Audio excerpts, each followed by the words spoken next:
مولانا عبد الواحد جان، یہ وہاں سے فارغ ہیں، رائے ونڈ سے فارغ ہیں، ماشاء اللہ فاروق تحصیل عالم ہے، رائے ونڈ سے فارغ ہوئے، تبلیغ میں سال لگایا ہوا ہے، اور اب بھی 7 مہینے کے لیے باہر گئے افریقہ۔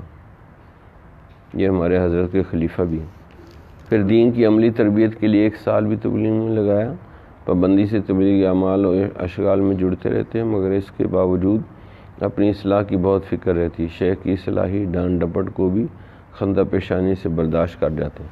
اللہ تعالیٰ اس کے بدلے میں کامل اصلاح فرما کر نسبت نقشبندیہ مجدیہ کا نور نصیب فرمائے، اور ہمیشہ تعدام آخر دین کی دعوت کے لیے دور اور دیر کے لیے قبول کیے رکھے۔ اعوذ باللہ من الشیطان الرجیم، اعوذ بک من همزات الشیاطین، اعوذ بک رب ان یحضرون۔ رابطہ شیخ کی برکات۔ بسم الکریم اللہ اللہ اللہ۔ محترم مقام مولانا عبد الواحد زید مجدہ، السلام علیکم۔ امید ہے آپ خیریت سے ہوں گے۔ یہ فقیر بھی اللہ تعالیٰ کے فضل و کرم سے خیریت سے ہے۔ آج کل خطوط کے اندر کچھ درد دل مختلف علماء کرام کو منتقل کر رہا ہوں۔ دل میں آیا ہے کہ آپ کو بھی کچھ درد دل کی باتیں لکھ دی جائیں، تاکہ آپ کے اندر بھی درد و سوز انگڑائیاں لینے لگیں۔ چند اہم باتیں گوش گزار کر رہا ہوں، امید ہے کہ اپنی اصلاح و تربیت کی نیت سے پڑھیں گے۔ سلسلہ نقشبندیہ میں رابطہ شیخ سب سے زیادہ ضروری ہے۔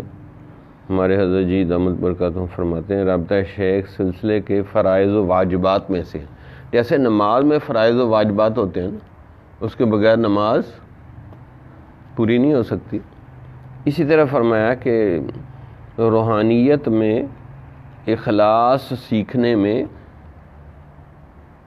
رابطہ شیخ سلسلے کے فرائض و واجبات میں سے۔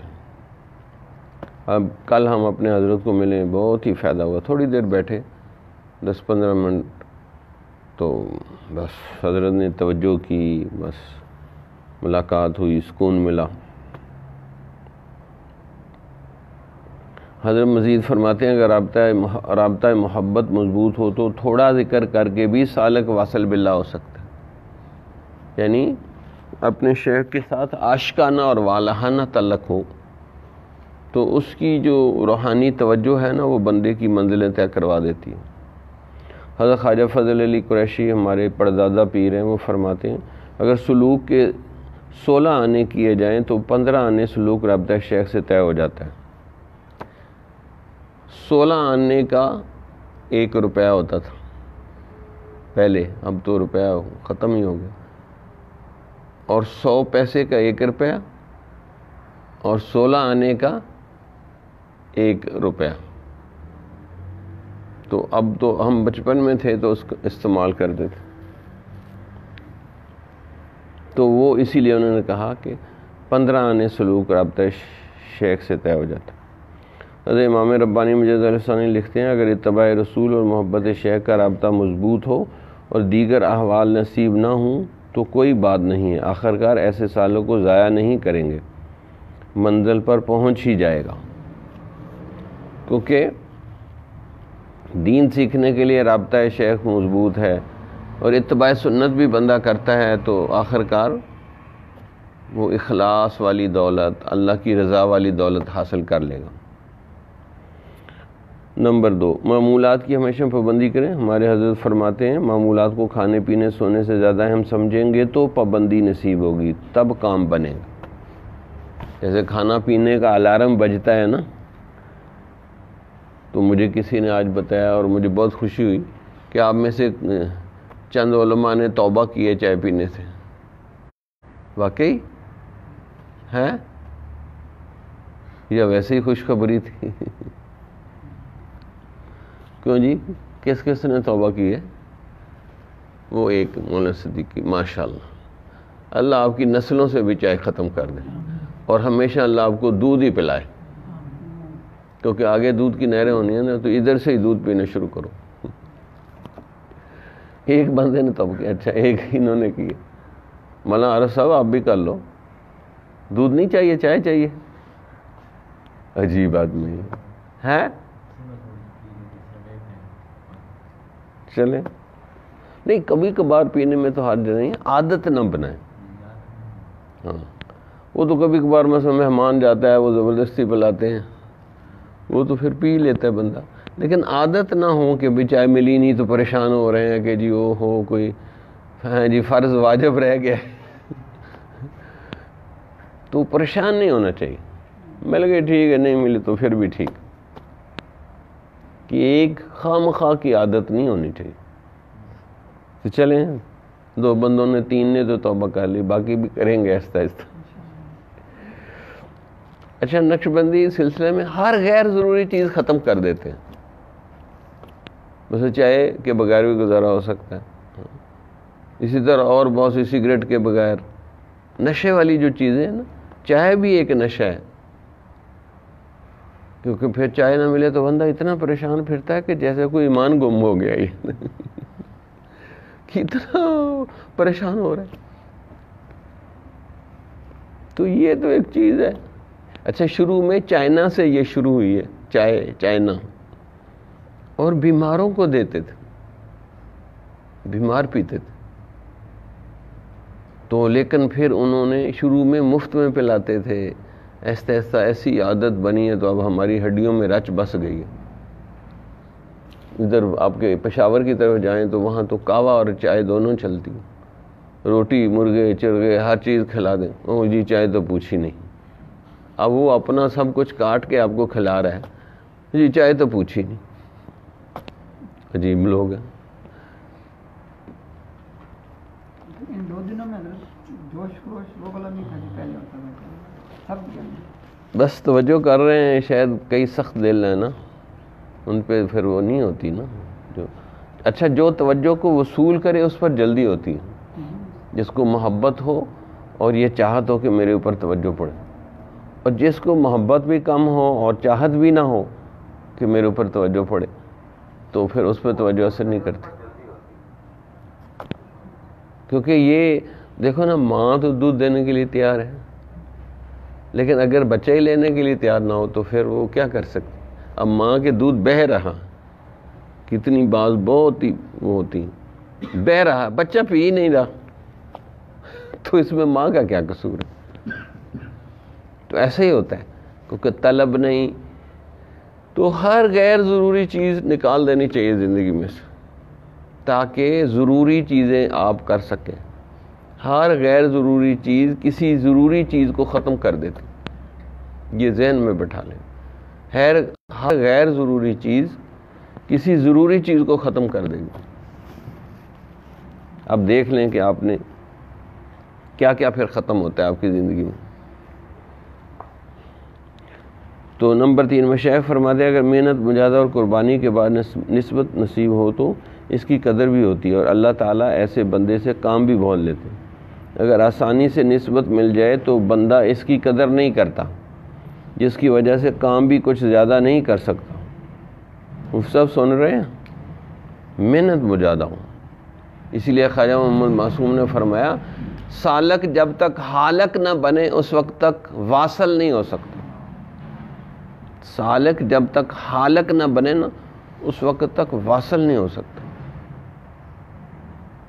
حضرت شیخ الحدیث فرماتے ہیں میں نے مولانا منور حسین بنگلہ دیش کے اور مولانا محمود حسن گنگوہی ان کو صاحب فتاوی محمودیہ والے بڑے رگڑے لگا کے نسبت دی، تو انہوں نے کام بھی بہت کیا.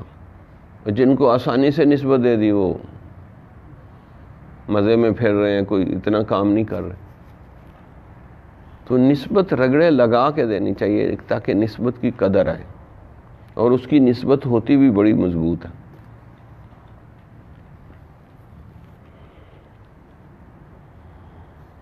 اس لیے نسبت کی برکات حاصل کرنے کے لیے کچھ تھوڑا بہت محنت مجاہدہ اور قربانی کرنی پڑتی ہے. اللہ تعالیٰ سے امید ہے کہ نسبت کی برکات سے محروم نہیں رہیں گے. اللہ تعالیٰ کا ارشاد ہے قل ان صلاتی و نسکی و محیای و مماتی للہ رب العالمین. کہہ دو بے شک میری نماز، میری قربانی، میرا جینا مرنا سب اللہ کے لیے ہے جو تمام جہانوں کا پالنے والا ہے.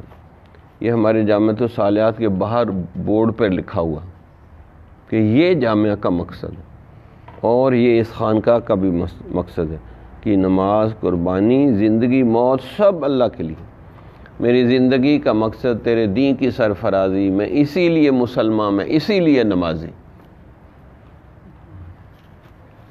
آپ آگے آ کے بیٹھے نا، ادھر پیچھے نہیں بیٹھتے، آگے بیٹھتے۔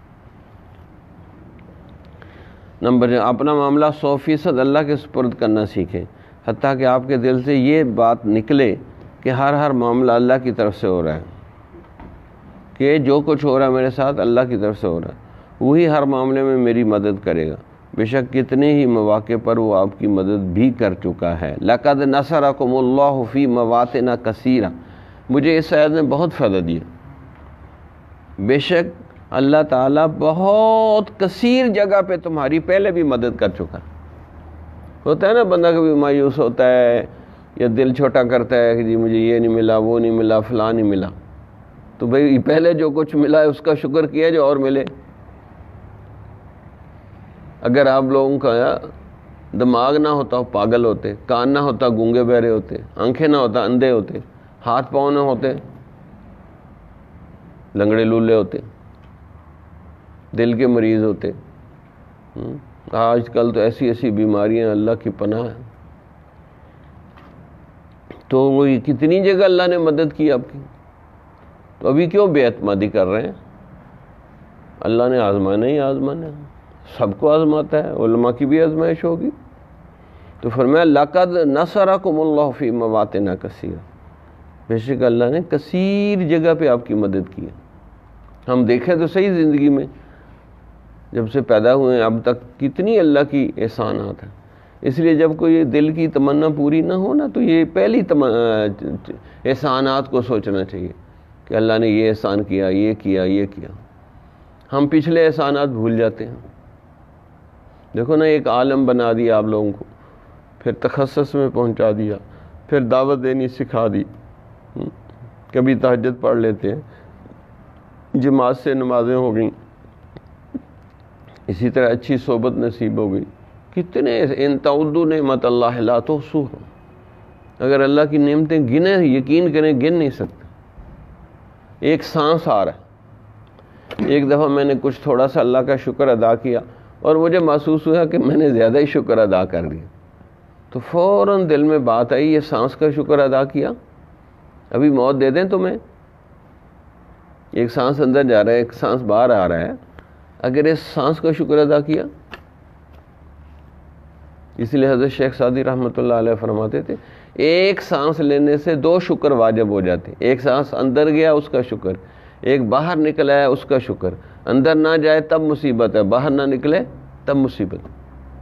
پھر ہوش آیا کہ واقعی ہم نہیں شکر ادا کر سکتے، بس اپنی بے بسی کا اظہار کریں کہ یا اللہ تیری اتنی نعمتیں ہیں کہ ہم پہلی نعمتوں کا نہیں شکر ادا کر رہے، اور تو روز اور نئی نعمتیں دیتا ہے۔ ہر بندے کو نئی نعمتیں مل رہی، مثلا دماغ سلامت ہے، آنکھیں سلامت ہے، زبان سلامت ہے، بخار نہیں ہے، ہاتھ پاؤں سلامت ہے، کھانا کھا رہے ہیں، ہاں جی، اور کتنے احسانات ہیں۔ اسی طرح کلمہ دیا، قرآن دیا، ہاں جی، اساتذہ کی صحبت دی، مشائخ کی صحبت دی، اور اللہ نماز پڑھنے کی توفیق دے رہے ہیں۔ کتنے بڑے بڑے احسانات ہیں۔ کبھی سوچا کہ میرے اوپر اللہ کے کتنے بڑے بڑے احسانات برس رہے ہیں؟ جب سوچیں گے تو تب بات بنے گی۔ بھائی ڈائریاں رکھا کرو، یہ پوائنٹ نوٹ کیا کرو، اس سے آپ لوگوں کو کی نا بیان کی تیاری ہو جائے گی۔ ڈائری اٹھا کے دیکھ لیں ایک دن کے بیان۔ اور ہمارے حضرت عجیب بات فرماتے کہ ہمارے دادا پیر غلام حبیب نے ہمارے حضرت سے فرمایا کہ اپنے شیخ کی باتوں کو دہرایا کرو، وہ قبول شدہ باتیں ہیں، تو قبول شدہ باتیں دہرانے سے وہ بھی قبول ہو جاتی۔ تو ڈائریوں پہ ہر روز کا لکھنا چاہیے۔ چلے پوری بات نہ لکھیں تو تھوڑی لکھ لیں، تو یہ تو پھر ہوا میں اڑ جاتی ہیں۔ تو جسمانی نعمتیں سوچیں، ایمانی نعمتیں سوچیں، قرآنی نعمتیں سوچیں، اسلامی نعمتیں سوچیں، کتنی نعمتیں برس رہی ہیں۔ سر کے بال نہ دیتا تو گنجے ہوتے آپ۔ گنجوں کو لوگ کتنا تنگ کرتے ہیں، کا وزیر اعظم ہی بن جائے پھر بھی اس کو کہتے ہیں گنجا ہے، گنجا ہے۔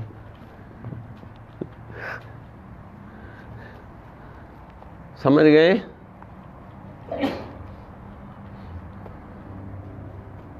تو بھائی سر پہ بال ہیں، اگر عورتوں کو سر پہ بال نہ ملیں،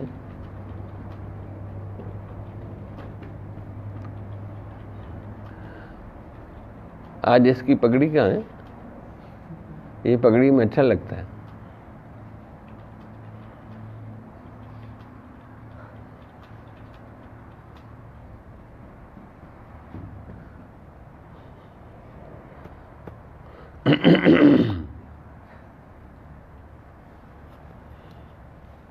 آ جاؤ، ادھر سے آؤ، ادھر سے سلام کر لو. السلام علیکم. شکریہ. پگڑی نہیں باندھی ہے؟ پگڑی نہیں باندھی؟ چلو بیٹھ جاؤ جا کے، اچھا بچہ ہے.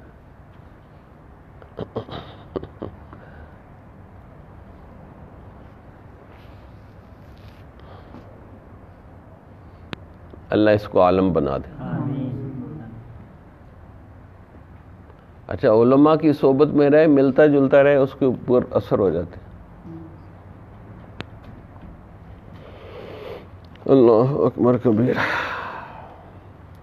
چوتھا نمبر ہے، ہو گیا. پانچواں نمبر ہے، شیخ کی صحبت میں اگر کسی وجہ سے نہ پہنچ سکیں تو صحبت کے فیض کے لیے تڑپنا تو ضرور چاہیے. انشاءاللہ اس کی برکت سے صحبت اور توجہات کی کچھ نہ کچھ برکات ضرور حاصل ہوں گی. حضرت مفتی محمد شفیع رحمۃ اللہ علیہ فرماتے تھے، میرے دل کی سوئی ہر وقت تھانہ بھون کی طرف ہی رہتی تھی جہاں ان کے شیخ حضرت تھانوی رہتے تھے. کہ میرے دل کی سوئی تھانہ بھون کی طرف رہتی تھی. کاش کہ اللہ تعالی ہمیں بھی ایسی شدید محبت دیتا. جتنی صحبت حاصل کرنے کی بے چینی ہوگی اتنا ہی فیض زیادہ ملے گا اور نسبت میں مضبوطی آئے گی. انسان کی طلب کی یہ حالت ہونی چاہیے، ایک اضطراب مسلسل غیاب ہو کہ حضور میں خود کہوں تو میری داستان دراز نہیں. ایک مسلسل اضطراب رہتا ہے کہ مجھے حضوری کی کیفیت ہو یا غیب ہو جاؤں، غیر حضوری ہو. کہ حضوری ہو تو اور دیدار کے لیے تڑپتا ہوں، غیب ہوں تو دیدار کے لیے تڑپتا ہوں، حضوری ہو تو جی اور زیادہ مقامات طے ہو جائیں، اور زیادہ توجہ نصیب ہو جائے، اس کے لیے تڑپتا ہوں. تو یہ زندگی ایک اضطراب مسلسل غیاب ہو کہ حضور میں خود کہوں تو میری داستان دراز نہیں. تو تڑپتے رہنے سے بات بنتی ہے. اسی لیے انہوں نے شعر فرمایا علامہ اقبال، تڑپنے پھڑکنے کی توفیق دے، دل مرتضیٰ سوز صدیق دے. بڑے عجیب شعر کہیں، تڑپنے پھڑکنے کی توفیق دے، دل مرتضیٰ سوز صدیق دے. تڑپنے پھڑکنے کی توفیق دے، دل مرتضیٰ سوز صدیق دے. میرے دیدہ تر کی بے خوابیاں، میرے دل کی پوشیدہ بے تابیاں، یہی کچھ ہے ساقی متاع فقیر، اسی سے فقیری میں ہوں میں امیر. بجھی عشق کی آگ اندھیر ہے، مسلمان نہیں راکھ کا ڈھیر ہے. عشق و محبت ختم ہو جائے تو راکھ کا ڈھیر ہے. تو یہ تڑپنا پھڑکنا بہت ضروری ہے.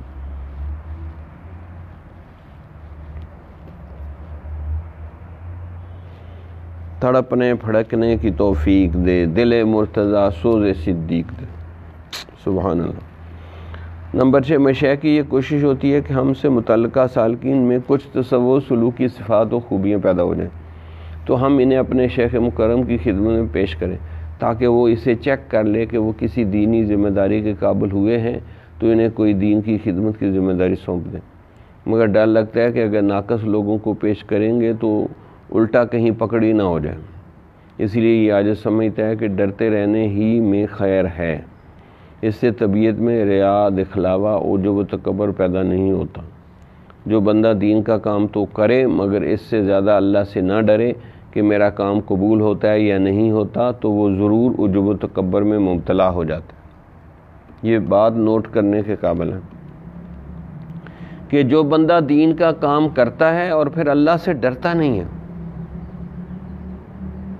تو وہ خطرے عجب و تکبر میں چلا جائے گا. جو بندہ دین کا کام کرے اور اس سے زیادہ ڈرے کہ میرے دل میں عجب و تکبر نہ آ جائے، کوئی آزمائش نہ آ جائے، کوئی نفس اور شیطان کی مکاری نہ آ جائے، تو پھر وہ بندہ قبول ہوتا ہے۔ مزے کی بات یہ ہے کہ نفس و شیطان اس کے ساتھ ایسی مکاری کرتے ہیں کہ اسے احساس تک نہیں ہونے دیتے کہ اس کے اندر عجب و تکبر آ گیا ہے، یعنی نفس اور شیطان پتہ ہی نہیں چلنے دیتے، اس لیے کہ نفس و شیطان کی مکاریاں پکڑنا سالکین کے لیے بہت مشکل ہوتا ہے۔ اگر وہ خود ہی اپنے نفس و شیطان کی مکاریاں پکڑ لیں تو پھر بھلا مشائخ کے پاس جانے کی انہیں کیا ضرورت ہے؟ جو بندہ خود ہی اپنا مرضوں کا علاج کر لے تو اس کو ڈاکٹر کے پاس جانے کی کیا ضرورت ہے؟ نفس و شیطان اتنی باریک چالیں چلتے ہیں کہ بندے کو احساس تک نہیں ہونے دیتے کہ وہ اس کے ساتھ کیا مکاری کر رہے ہیں۔ اس لیے مشائخ نے لکھا ہے کہ اپنے نفس کی مکاریوں سے اس طرح ڈرنا چاہیے جیسے کوئی شیر ببر سے ڈرتا ہے، حتیٰ کہ حضرت یوسف علیہ السلام جیسے نبی پکار اٹھے جو کہ معصوم تھے، ہماری کیا اوقات ہے، وَمَا أُبَرِّئُ نَفْسِي إِنَّ النَّفْسَ لَأَمَّارَةٌ بِالسُّوءِ إِلَّا مَا رَحِمَ رَبِّي إِنَّ رَبِّي غَفُورٌ رحیم۔ اور میں یہ دعویٰ نہیں کرتا کہ میرا نفس بالکل پاک صاف ہو گیا ہے، اور واقعہ یہ ہے کہ نفس تو برائی کا حکم دیتا ہے، برائی کی تلقین کرتا ہی رہتا ہے۔ ہاں میرا رب رحم فرما دے تو اور بات ہے کہ اس صورت میں نفس کا کوئی داؤ نہیں چلتا، بے شک میرا رب بہت بخشنے والا بڑا مہربان ہے۔ نبی کہہ رہے ہیں، اللہ اکبر، جو معصوم ہوتے ہیں۔ ہم اللہ تعالیٰ سے دست بستہ نفس و شیطان کی مکاریوں چالاکیوں سے پناہ مانگتے ہیں کہ وہ ہمیشہ اپنی پناہ میں رکھے، ایک بار نہیں بلکہ بار بار اللہ کی پناہ مانگنے کی ضرورت ہے۔ معاذ اللہ کو تو اپنا تکیہ کلام بنا لینا چاہیے تاکہ ہر وقت اللہ کی پناہ میں رہیں۔ تکیہ کلام سے کیا مراد ہے؟ کہ بار بار ایک بات منہ سے نکلے۔ جیسے دیوبند میں ایک آدمی تھا، وہ استاد تھا دیوبند کا، تو اس کا تکیہ کلام تھا اللہ کے فضل سے، اللہ کے فضل سے۔ تو ایک دن آ کے کہنے لگا بھئی آج اللہ کے فضل سے اللہ کا غضب ہو گیا۔ انہوں نے کہا کیا مطلب ہے اس کا؟ انہوں نے کہا کہ میرے گھر میں چور آئے، چھوٹی سی تالی لگی ہوئی تھی، وہ توڑ رہے ہیں، وہ ٹوٹ نہیں رہی۔ میں نے ایک دم کہا تم قیامت تک بھی توڑتے رہو، نہیں ٹوٹے گی۔ تو اللہ کے فضل سے اللہ کا غضب ہو گیا کہ وہ نہیں توڑ سکے۔ اور جب میں نے اونچی آواز سے کہا کہ قیامت تک نہیں توڑ سکے، وہ چھوڑ کے بھاگ گیا۔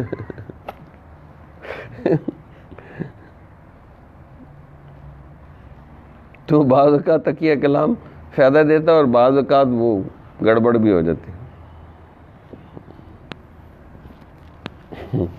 ہمارے ایک دوست ہیں، ان کا تکیہ کلام الحمدللہ۔ تو حضرت یہاں ہمارے تشریف لائے ہوئے تھے، کسی جگہ پروگرام جانا کرنا تھا، تو ادھر سے مغرب کا ٹائم ہو رہا ہے، ادھر سے وہ گھر لے جا رہے ہیں۔ حضرت نے کہا کہاں لے جا رہے ہیں؟ کہا جی گھر دعا کے لیے۔ بھائی پہلے مسجد میں پروگرام کرواؤ، جو لوگ بیٹھے ہیں تو پھر گھر آ جائیں گے۔ تو وہ آگے سے کہیں گے الحمدللہ غلطی ہوگی۔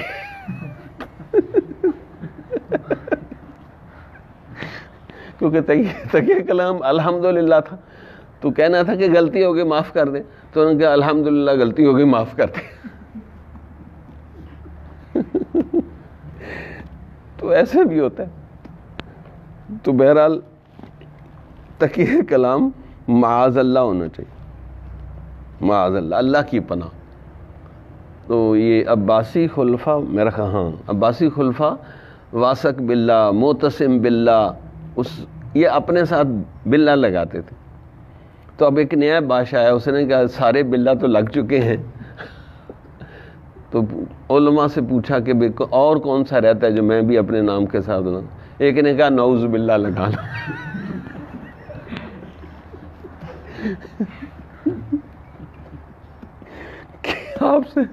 آپ سے اللہ کی پناہ مانگتے رہے لوگ کہ یہی رہ گیا اب۔ اللہ اکبر کبیرہ۔ تو بھائی سوچ سمجھ کے تکیہ کلام سوچ سمجھ کے بنائے۔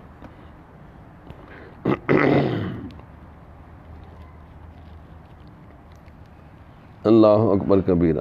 تو معاذ اللہ کو تو اپنا تکیہ کلام بنا لینا چاہیے تاکہ ہر وقت اللہ کی پناہ میں رہیں۔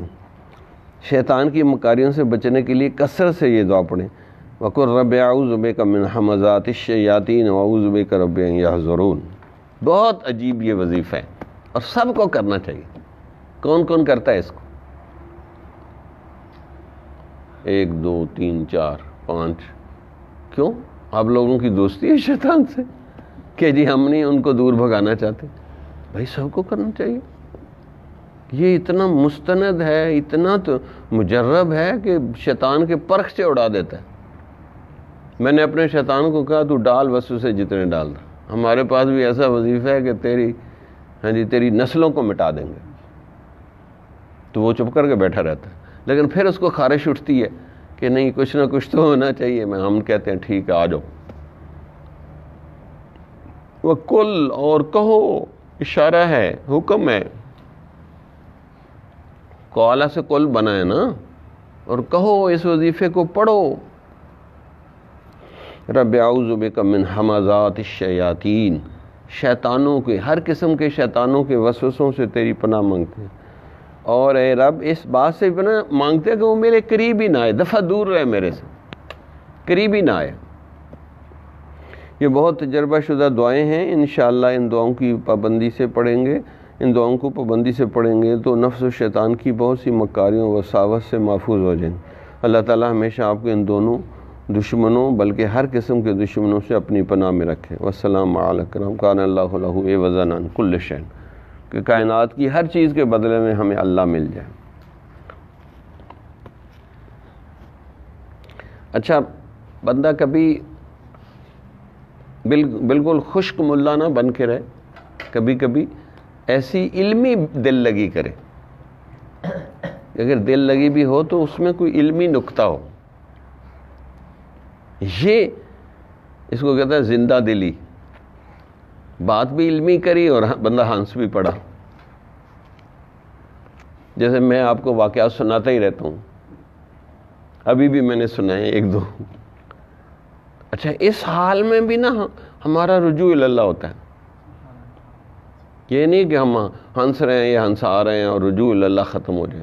الحمدللہ علی ذالک۔ حضرت تھانوی کے اجل خلفاء تھے، حضرت خواجہ عزیز الحسن مجذوب، شاعر بھی تھے، تو انہوں نے حضرت مفتی محمد شفیع اور بڑے بڑے علماء تھے ان کی صحبت میں، تو ان کو بڑا ہنسایا اور عین ہنسی کے درمیان پوچھا بتاؤ اس وقت رجوع اللہ اور اللہ کی یاد کس کو یاد ہے؟ اب سب خاموش ہو گئے۔ کہا دیکھو میں تم سب کو ہنسا رہا ہوں لیکن اس وقت بھی مجھے اللہ کے ساتھ معیت حاصل ہے۔ اسی طرح اسلام آباد میں ہمارے حضرت نے سکھوں کے واقعات سنا کے نہ بہت ہنسایا ہمیں، سکھوں کے واقعات، کیونکہ سکھ قوم بال بڑے بڑے رکھتی ہے اور نہاتی نہیں ہے، یعنی بہت گندے رہتے ہیں، تو بہت ہنسایا، پسلیوں میں درد شروع ہو گیا ہنس تو میں نے حضرت گھر ہمارے تشریف لائے، میں نے کہا جی اس حال میں بھی آپ کو اللہ یاد تھا؟ تو حضرت نے کہا کیا بات کر رہے ہو، کیا خوشی میں ہمیں اللہ بھول جائے گا؟ کیا خوشی میں اللہ بھول جائے گا؟ تو بڑے رات کو جب 2 بجے بیان ہوتا تھا تو پھر حضرت ایسی باتیں سناتے تھے کہ بس کچھ نہ پوچھو۔ ایک سکھ کا نا موٹر سائیکل خراب ہو گیا، تو وہ گیا موٹر سائیکل کی دکان پہ، تو اس نے مستری نے چیک کیا، ان کا مہراج اس پہ پیسے لگانے پڑیں گے، کچھ اس پہ پیسے لگانے پڑیں گے۔ وہ واپس آ گیا گھر اور اس نے 100 کے نوٹ موٹر سائیکل کے اوپر چپکا دی۔ کسی نے پوچھا یہ کیا کیا؟ کہ جی وہ مستری کہتا تھا کہ اس پہ پیسے لگانے پڑیں گے۔ اب اس نے پیسے لگانے کو یہ سمجھ لیا موٹر سائیکل کے اوپر لگاؤ بھائی، اس کے وہ کوئی پردہ لے کے ڈالو۔ اسی طرح ایک دفعہ نا ایک سکھ کی بیوی کو ڈلیوری ہونی تھی، تو وہ موٹر سائیکل پہ اس کو لے جا رہا ہے۔ انہوں نے کہا مہاراج کہاں جا رہا ہے؟ کہا وہ پیزا ہٹ پہ لکھا ہوا ہے کہ ڈلیوری فری۔ سمجھے آپ بات؟ اب وہ پیزا ہٹ پہ بیوی کو لے جا رہا ہے کیونکہ ڈلیوری فری ہے۔ بھائی وہاں مٹھائی کی یا اور کسی چیز کی ڈیلیوری فری ہے، بچے تو نہیں وہ پیدا کر رہے وہاں. تو ان کی عقل تھوڑی موٹی ہوتی. میرے والد صاحب یہ بات سناتے تھے، ایک جماعت پڑھے ہوئے تھے لیکن ان کو باتیں بڑی یاد رہتی تھی.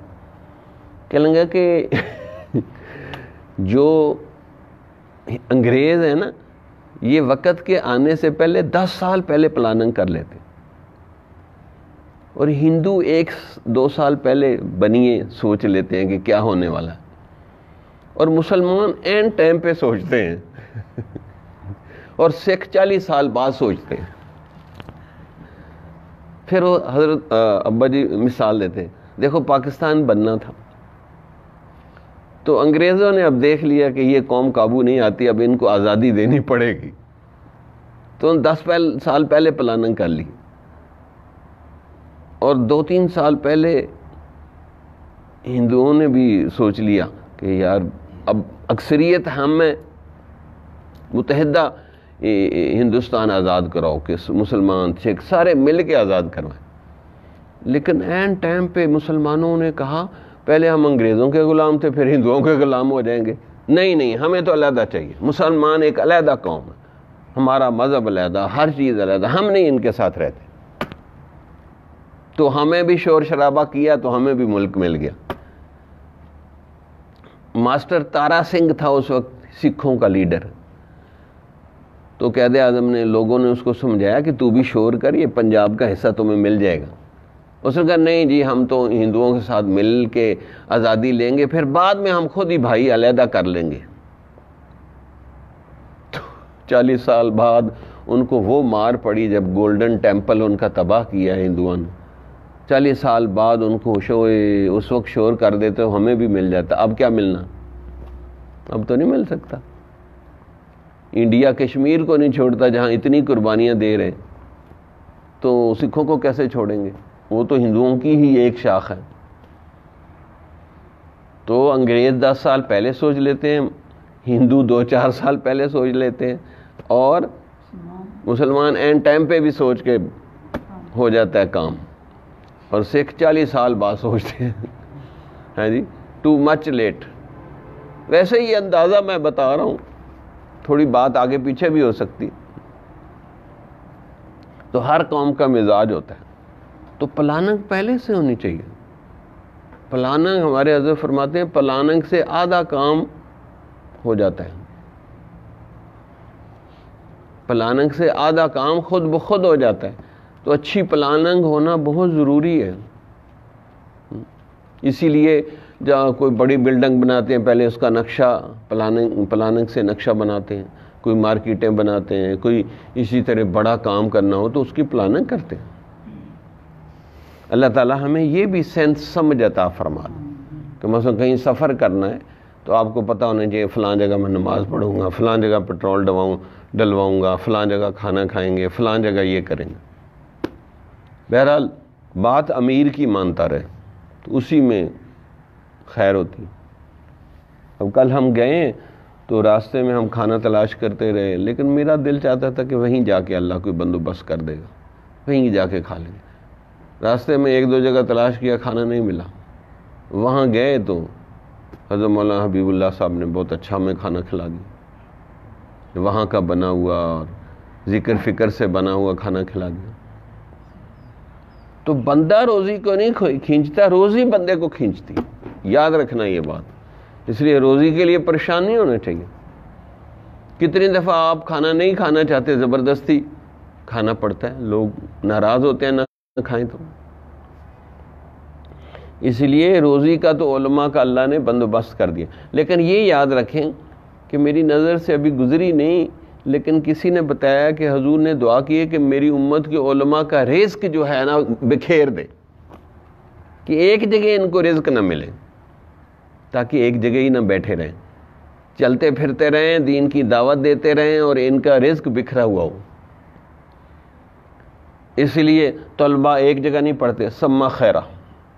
شاید اس مدرسے میں کچھ اور اچھی سہولتیں ہوں، شاید ادھر ہو پڑھائی اور اچھی ہو، وہ پتہ نہیں کئی مدرسے بدلتے ہیں 8 سال میں.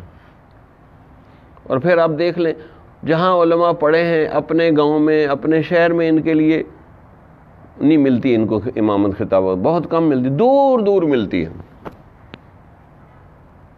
مصعب نے کبھی خواب میں بھی نہیں سوچا ہوگا کہ میں اسلام آباد جا کے پڑھاؤں گا، یہاں مجھے وہ ہوگا، سب کچھ تصور ہی نہیں کبھی کیا ہوگا، بس اللہ تعالیٰ رزق بکھیر دیتے ہیں۔ تو اسی میں خیر ہے، اسی میں خیر ہے۔ تو اللہ تعالیٰ کا علماء کے ساتھ خصوصی احسان کا معاملہ ہے، بس اللہ تعالیٰ ہمیں عالم بعمل بنا دے۔ اسی طرح عالمات کا بھی ہے، جو عالمات بن جاتی ہیں، بعمل بن جاتی ہیں، ان کی قسمت بھی اچھی ہو جاتی ہے اور ان کا رزق بھی اللہ بکھیر دیتا ہے کہ جی کوئی کہاں چلی گئی، کوئی کہاں چلی گئی، وہ کہیں مدرسہ چلا رہی ہے۔ ہمارے ہاں ایک بچی نے 40 روزہ کورس کیا، ہم رمضان میں کراتے ہیں۔ اس کی شادی ایسی جگہ ہو گئی کہ جو دنیا کا آخری ملک ہے، فیجی۔ تو ہمارے حضرت وہاں گئے، بہت لمبا سفر ہے، تو اس نے کہا وہاں جامعۃ الصالحات بنایا ہوا تھا، پھر حضرت نے ہمیں کہا کہ آپ لوگ وہاں جائیں، تو ہم دونوں میاں بیوی وہاں گئے، اور وہاں اس نے بہت کام کیا ہوا تھا، صرف 40 روزہ کورس، یعنی مدرسے کا فیض دنیا کے آخری ملک تک پہنچا، اس کے آگے سمندر ہی سمندر، آگے آبادی نہیں ہے، اور ملک بھی چاروں طرف سمندر سے گھرا ہوا۔ تو بس اللہ تعالیٰ جب فیض جاری کرتا ہے تو پھر اس کو کوئی روک نہیں سکتا۔ تو اللہ تعالیٰ سے قبولیت مانگنی چاہیے کہ یا اللہ ہمیں اپنے فضل سے بلا وجہ قبول کر لے، ہمارے پاس کوئی چیز ایسی نہیں ہے کہ ہم پیش کریں۔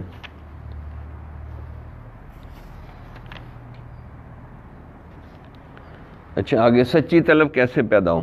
بسم اللہ کریم، اللہ اللہ اللہ۔ محترم المقام حضرت مولانا عبد الواحد زید مجدہ، السلام علیکم۔ ہمارے حضرت جی دامت برکاتہم سے ایک دفعہ کسی آدمی نے عرض کیا کہ فلاں آدمی آپ کے پاس آنا چاہتا ہے، آتا جاتا ہے، مگر اس کی زندگی میں کوئی خاص تبدیلی نہیں آئی۔ تو حضرت نے فرمایا بے طلب بندہ اگر نبی کے پاس بھی بیٹھا رہے تو اسے آپ صلی اللہ علیہ وسلم سے کچھ نہیں ملے گا، تو پھر سچی طلب نہ رکھنے والے کو ہم سے کیا ملے گا؟ یہ بڑی الہامی بات ہے۔ اب دیکھو نا، جو منافق بنے وہ بے طلب تھے، جو منافق بنے ان کو دین کی، قرآن کی، نبی کی صحبت کی طلب ہی نہیں تھی، تو منافق بن گئے۔ اسی صحبت میں بیٹھ کے صحابہ بن گئے، صدیق اکبر بن گئے، فاروق اعظم بن گئے، عثمان غنی بن گئے، حیدر کرار بن گئے ہیں جی، حبر الامہ عبداللہ ابن عباس بن گئے ہیں، اللہ اکبر کبیرہ۔ امین الامت ابو عبیدہ بن الجراح بن گئے، معاذ ابن جبل بن گئے رضی اللہ تعالیٰ عنہ، کیا سے کیا، خالد بن ولید بن گئے، کیسے عظیم ہیں جی، مختلف قسم کے صحابہ بن گئے۔ واقعی سچی طلب اور شوق ملاقات اور صحبت کے بغیر بندے کو کچھ ملنا مشکل ہو جاتا ہے، جیسا کہ فرمایا گیا من طلبہ فقد وجدہ، جو طلب پیدا کرے گا وہ پائے گا۔ اس لیے اللہ تعالیٰ سے اخلاص کے ساتھ اپنی اصلاح و تربیت کے لیے شیخ کی صحبت کی سچی طلب مانگنی پڑتی ہے، تب بات بنتی ہے۔ اپنی زندگی میں خود یہ جائزہ لیتے رہنا چاہیے کہ میرے طلب میں کمی آ رہی ہے یا طلب و شوق ملاقات بڑھ رہا ہے۔ اگر طلب شوق ملاقات بڑھ رہا ہے تو واقعی اللہ تعالیٰ کا کچھ دینے کا ارادہ ہے، کیونکہ مشائخ کا متفقہ قول ہے اگر اللہ نے کچھ دینا نہ ہو تو طلب بھی نہیں دیتے، جب کچھ دینے کا ارادہ ہو تو سچی طلب بھی دے دیتے۔ سبحان اللہ، میری طلب بھی ان کے کرم کا صدقہ ہے، یہ قدم اٹھتے نہیں اٹھوائے جاتے ہیں، یہ قدم اٹھتے نہیں اٹھوائے جاتے ہیں۔ تو سچی طلب بہت ضروری ہے، اسی لیے پہلی کتاب جو آپ لوگوں کو پڑھائی تھی سچی طلب کیسے پیدا کریں، اسی لیے پڑھائی کہ آپ لوگوں کے اندر سچی طلب پیدا ہو جائے۔ اس لیے ہر دعا کی روح سچی طلب مانگنے کو بنانا چاہیے کہ یا اللہ میرے اندر سچی طلب پیدا فرما دے، تاکہ اللہ تعالیٰ کو رحم اور ترس آ جائے اور نسبت کی برکات نصیب ہو جائے، اللہ تعالیٰ کا قرب نصیب ہو جائے، بلکہ اللہ تعالیٰ کی محبت کا عشق و جنون نصیب ہو جائے۔ محبت کا جنون باقی نہیں ہے، مسلمانوں میں خون باقی نہیں ہے، صفیں کج دل پریشان سجدہ بے ذوق کے جذب اندروں باقی نہیں، یعنی دل میں محبت کا جذب نہیں ہے، محبت شدید ہو تو وہ جذب کرتی ہے چیزوں کو، کہ محبت تو پھیکی پھیکی ہے، محبت کا جنون نہیں ہے. مسلمانوں میں خون باقی نہیں ہے، خون خشک ہو گیا ہے جی، بے غیرتی آ گئی، بے شرمی آ گئی، صفیں ٹیڑھی ہیں، صفیں کج، دل پریشان، سجدہ بے ذوق ہیں، کوئی سجدوں میں مزہ نہیں ہے، کہ جذبے اندروں باقی نہیں ہے، کہ اندر کا جو عشق و محبت ہے وہ باقی نہیں ہے ہمارے اندر. واقعی اگر آپ ذکر فکر تھوڑا تھوڑا ہی کر لیں نا علماء، زیادہ سے بھی آپ کو زیادہ ضرورت نہیں، بس 40 دفعہ استغفار، درود شریف، 40 آیات 40 دفعہ ہی کر لیں تو آپ کا کام ہو جائے. 40 دفعہ صبح، 40 دفعہ شام کو. وفاق میں بھی 40 والا پاس ہے اور ہمارے ہاں بھی 40 والا پاس ہو جاتا ہے. بس 40 دفعہ استغفار، 40 دفعہ درود شریف صبح شام، 40 آیات پڑھ لیں قرآن کی صبح، اور تہجد پڑھ لیں 6 یا 12 رکعت. آپ اپنے اندر تبدیلی محسوس کریں گے. کم از کم اور نہیں، نمازوں کو تو مزہ آنے ہی لگ جائے گا. تو اللہ تعالیٰ کے عشق و محبت کے بغیر اعمال بھی پھیکے پھیکے رہتے ہیں، اعمال میں بھی حلاوت اور مزہ نہیں آتا. اس کے لیے اللہ تعالیٰ کی محبت کی گرمی مانگنی چاہیے. اس کا ذریعہ محبت، ادب، اطاعت کے ساتھ شیخ کی صحبت کے فیض کو اٹھانے کا حریص ہونا چاہیے، جو اللہ تعالیٰ کی محبت کا ذریعہ ہے. اس سے بھی اللہ کی خاطر جنونی محبت ہوگی، تب منزل جلد از جلد طے ہو جائے گی. اگر محبت میں کمی ہوگی تو منزل مقصود پر پہنچنا بہت دیر سے نصیب ہوگا. تو کیا یہ محبت کا راستہ محبت سے طے ہوتا ہے؟ سبحان اللہ. محبت کا راستہ محبت سے طے ہوتا ہے. محبت کا راستہ محبت کے پروں سے طے ہوتا ہے. اللہ کی محبت کا راستہ محبت سے طے ہوگا، محبت کے بغیر طے نہیں ہونا. زمانہ عقل کو سمجھا ہوا ہے مشعل راہ، کسی خبر کے جنوں بھی ہے صاحب ادراک. کہ پورا زمانہ عقل کو بڑی سمجھتا ہے کہ عقل بڑی چیز ہے. کس کو خبر کے جنون جو ہے وہ عقل کا بھی مالک ہے. ادراک عقل کو کہتے ہیں، صاحب ادراک. ایک اور ان کا علامہ اقبال کا شعر ہے، حد ادراک سے باہر ہیں باتیں عشق و مستی کی، سمجھ میں اس قدر آیا کہ دل کی موت ہے دوری. کہ عقل سے عشق و محبت کی باتیں باہر ہوتی ہیں، اور جب بندہ اپنے شیخ سے، اپنے اساتذہ سے دور ہو جائے تو دل مر جاتا ہے. تو ادراک عقل کو کہتے ہیں. بہت اونچا شعر ہے یہ. زمانہ عقل کو سمجھا ہوا ہے مشعل راہ، کسے خبر کے جنوں بھی ہے صاحب ادراک. اچھا، اب انگریزوں نے جتنی مشینری بنائی ہے نا، سب میں میموری بنائی ہے، عقل بنائی ہے، دل نہیں بنایا. کیونکہ وہ دل کے قائل ہی نہیں. دل کو کچھ نہیں سمجھتے، مجھے خون پمپ کر رہا ہے بس. ہمارے ہاں دل عقل سے زیادہ اہم ہے. ہمارے ہاں دل عقل سے زیادہ اہم ہے. اقرارم باللسان و تصدیقم بالقلب. دماغ کا تو ذکر ہی نہیں آیا. تو دل زیادہ اہم ہے، کیونکہ پورے دماغ کو، آنکھوں، ہر پورے جسم کو دل کنٹرول کر رہا ہے. اس لیے علامہ اقبال نے کہا، برا نہ مان ذرا آزما کر دیکھ اسے، فرنگ دل کی خرابی خرد کی معموری. کہ جو فرنگی ہیں لوگ، یہ عقل ہی عقل ان کے پاس ہے، دل کوئی نہیں ہے. برا نہ مان ذرا آزما کر دیکھ اسے، فرنگ دل کی خرابی خرد کی معموری. خرد عقل کو کہتے ہیں کہ عقل ان کے پاس بڑی ہے، دل کوئی نہیں ہے. اور دل کے بغیر کام کیسے بنے گا؟ اب جسم میں سے دل نکال دیں تو بندہ مر جائے گا. اب دماغ پاگل ہو جائے تو بندہ مرے گا نہیں، صرف پاگل خانے میں جائے گا. ٹھیک بھی ہو سکتا ہے دوائی لیں تو. لیکن اگر دل نکال دیں یا دل ہارٹ اٹیک ہو جائے تو بندہ بچ ہی نہیں سکتا. بہت مشکل ہے بچنا. تو دل زیادہ اہم ہے. فَإِنَّهَا لَا تَعْمَى الْأَبْصَارُ وَلَكِنْ تَعْمَى الْقُلُوبُ الَّتِي فِي الصُّدُورِ. اس آیت کو یاد کرنا چاہیے. آنکھیں اندھی نہیں ہوتی، دل اندھے ہو جاتے ہیں جو سینوں میں. مختصر یہ کہ ہمیشہ اپنی کیفیات، حالات اور واقعات اور روزمرہ زندگی کا محاسبہ کرتے رہنا چاہیے تاکہ شیخ کے ساتھ رابطہ محبت مضبوط سے اثبت ہو جائے، جس کی وجہ سے اصل منزل مقصود اللہ تعالیٰ کی محبت و جنوح کا حصول بھی آسان ہو جائے گا۔ شیخ کے ساتھ رابطہ استوار رکھ، پیوستہ رہ شجر سے امید بہار رکھ۔ اصل شعر تھا ملت کے ساتھ رابطہ استوار رکھ، تو یہ میں نے قوموں کے ساتھ تصرف کیا، اس میں ایک لفظ بدلا بیچ میں، کہ شعر تو تھا ملت کے ساتھ رابطہ استوار رکھ، اپنی مسلمان ملت کے ساتھ پیوستہ رہ شجر سے امید بہار رکھ۔ ملت درخت ہے اور شاخیں پتے پھول یہ انسان ہے، مسلمان ہے، تو میں نے اس میں شیخ کا لفظ لگا دیا کیونکہ یہ بھی انسان کو اللہ تک پہنچاتا ہے۔ ہمارے حضرت دامت برکاتہم فرماتے ہیں توجہ کا قبلہ ایک ہی ہونا چاہیے، اگر ادھر ادھر بلا وجہ زیادہ ملیں گے تو دل کی محبت جو اپنے شیخ کے ساتھ زیادہ ہوتی ہے وہ اندر ہی اندر کٹنا شروع ہو جاتی ہے۔ بندے کو اس وقت پتہ چلتا ہے جب بہت سا نقصان ہو جاتا ہے اور اعمال میں سستی غفلت آ جاتی ہے، حتیٰ کہ اسے پتہ بھی نہیں چلتا کہ نفس اور شیطان نے اس کے ساتھ کیا کھیل کھیلا ہے۔ اس لیے مشایخ کا متفقہ قول ہے یک در گیر محکم بگیر، ایک در پکڑو تے پکا پکڑو۔ اس لیے مشایخ نے اپنی زندگی کا تجربہ لکھا ہے، جو ایک کا ہے وہ سب کا ہے، جو ایک کا نہیں ہے وہ کسی کا بھی نہیں۔ جو ایک کا بن کے رہتا ہے اس سے سارا کچھ حاصل کر لیتا ہے، سارے پھر اس کو پسند کرتے ہیں۔ جو ایک کا نہیں بنتا، ایک دن ایک کے پاس، دوسرے دن کسی کے پاس، پھر کسی کے پاس چلا جاتا ہے، تو وہ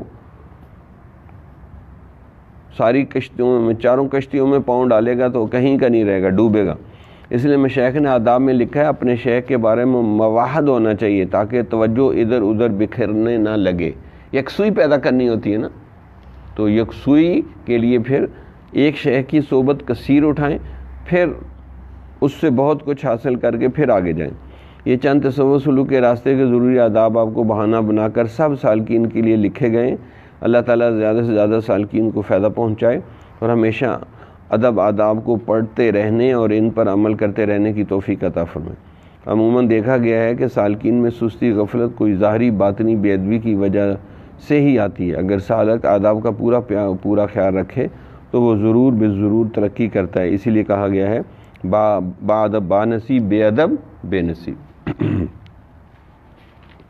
اچھا یہ نہیں ہوتا کہ شیخ کی طرف پیٹھ کر لیں تو بے ادبی ہوگی، اصل ہے محبت میں کمی آ جائے بے ادبی ہوتی ہے، طلب میں کمی آ جائے بے ادبی ہوتی ہے۔ محبت، ادب، اطاعت اور طلب، ان چاروں میں کمی آنے سے بے ادبی ہوتی ہے۔ محبت، ادب، اطاعت اور طلب، ان میں کمی آئے گی تو یہ ہم بے ادبی سمجھتے ہیں۔ یہ نہیں کہ شیخ کی طرف پیٹھ نہ کریں، وہ تو ہوتا ہی رہتا ہے۔ اس لیے عاجز کا معمول تھا جب بھی حضرت جی دامت برکاتہم کی صحبت میں جاتا تھا تو تصوف سلوک میں لکھے ہوئے آداب کو ایک نظر دیکھ کر جاتا تھا تاکہ انجانے میں بھی کوئی بے ادبی اور بے طلبی نہ ہو۔ اس عادت کا ہمیں بہت ہی زیادہ فائدہ ہوا، عقل مند کے لیے اشارہ ہی کافی ہوا کرتا ہے۔ کان اللہ لہ عوضا عن کل شیء۔ یہ ایک آخری خاتہ ہے مولانا عبدالوہاب صاحب کے نام۔ بسم الکریم اللہ اللہ اللہ محترم المقام حضرت مولانا عبدالوہاب زید مجدہ۔ السلام علیکم۔ اللہ تعالیٰ کی محبت کے راہی کو اپنے حالات و واقعات اور کیفیات کے بارے میں مشورہ اپنے شیخ سے ضرور کرتے رہنا چاہیے۔ یہ چیز توجہ کرنے کا ذریعہ بنتی ہے اور ضرور فائدہ دیتی ہے۔ اس لیے تبلیغ میں اکثر کہا جاتا ہے کہ مشورے میں خیر ہوتی ہے۔ اللہ تعالیٰ کا فرمان عالی شان ہے وَأَمْرُهُمْ شُورَىٰ بَيْنَهُمْ، مومنوں کے باہمی کام مشورے سے ہوتے ہیں۔ اس طرح سالک کو بھی اپنے اچھے برے حالات کے بارے میں اپنے شیخ سے ضرور مشورہ کرتے رہنا چاہیے۔ حضرت تھانوی رحمۃ اللہ علیہ فرماتے ہیں اطلاع کے بعد اصلاح ہوتی ہے، اگر اطلاع نہیں ہوگی تو پھر اصلاح کیسے ہوگی؟ أَنُلْزِمُكُمُوهَا وَأَنْتُمْ لَهَا كَارِهُونَ، کیا ہم تمہیں زبردستی ہدایت دے دیں گے حالانکہ ہدایت سے تم بیزار ہو؟ تبلیغ میں تو باقاعدہ مختلف اعمال کا بار بار مشورہ کیا جاتا ہے جس کی وجہ سے دل جڑ جاتے ہیں اور محبت کی فضا قائم ہو جاتی ہے۔ جہاں مشورہ نہیں ہوتا وہاں توڑ پیدا ہو جاتا ہے۔ مشورہ سننا سمجھ کر کرنا سب سے زیادہ دلوں میں جوڑ پیدا کرتا ہے۔ کاش سالکین مشورے کی اہمیت کو سمجھیں اور اپنے اہم کاموں کے بارے میں اپنے شیخ سے ضرور مشورہ کریں۔ آخر وہ آپ کی خیر خواہی تو ضرور کرے گا، وہ کو قرآن و سنت کے مطابق ہی مشورہ دے گا جس میں ضرور خیر ہوگی. وہ کوئی غرض مرض تو نہیں, کوئی حسد تو نہیں اس کو آپ سے.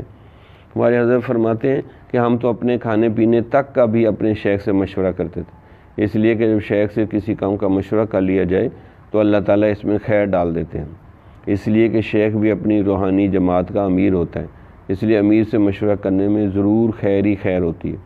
اللہ تعالیٰ سے دعا ہے کہ اللہ تعالیٰ ہمیں مشورے کی اہمیت, ضرورت اور اس کے فوائد کو سمجھنے کی توفیق عطا فرمائے. والسلام علیکم. کان اللہ لہ عوضاً عن کل شیء.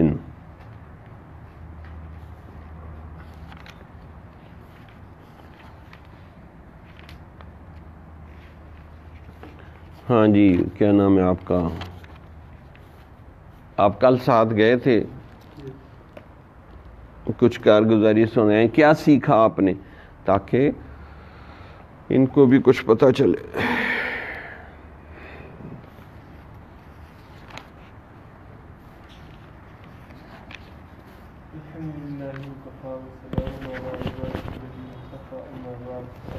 مشورے کی اہمیت, ضرورت اور فوائد, اس پر بچیوں کو بیان کرنا چاہیے.